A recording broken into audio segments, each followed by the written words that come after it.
আসসালামু আলাইকুম সবাইকে অ্যাপোর্টাস লার্নিং এর পক্ষ থেকে আমি তৌহিদুর রহমান শাকিল আপনাদেরকে স্বাগত জানাচ্ছি। আজকে আইএলটিএস এর স্পিকিং এর স্কোর বুস্ট আপের জন্য গুরুত্বপূর্ণ যে টার্মস সেটা হচ্ছে ইডিওমেটিক এক্সপ্রেশন, ইডিয়মস। সেই ইডিয়মস নিয়ে আমি আলোচনা করব।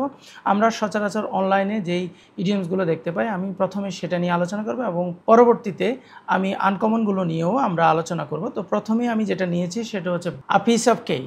এই কথার অর্থ হচ্ছে খুবই সহজ, very easy. Instead of very easy you can use a piece of cake. তাহলে আমরা কতগুলো এক্সাম্পল দেখি।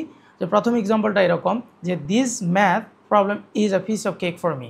This math problem is a piece of cake for me. এই গণিতের সমস্যা আমার জন্য খুবই সহজ। এই গণিতের সমস্যা আমার জন্য খুবই সহজ, আমি খুব সহজেই সেটা করতে পারি। দ্বিতীয় এক্সাম্পলটা হচ্ছে for him speaking English is a piece of cake. For him speaking English is a piece of cake. ইংলিশে কথা বলা তার জন্য একদম খুবই সহজ। ইংলিশে কথা বলা তার জন্য খুবই সহজ। তৃতীয় এক্সাম্পলটা হচ্ছে the exam was a piece of cake. The exam was a piece of cake, I finished it quickly. I finished it quickly. এক্সামটা খুবই সহজ ছিল, আমি এটা খুব দ্রুত শেষ করেছিলাম। পরীক্ষাটা সহজ ছিল, আমি এটা খুব দ্রুত শেষ করেছিলাম। আশা করি আপনারা লেসনটা এনজয় করেছেন।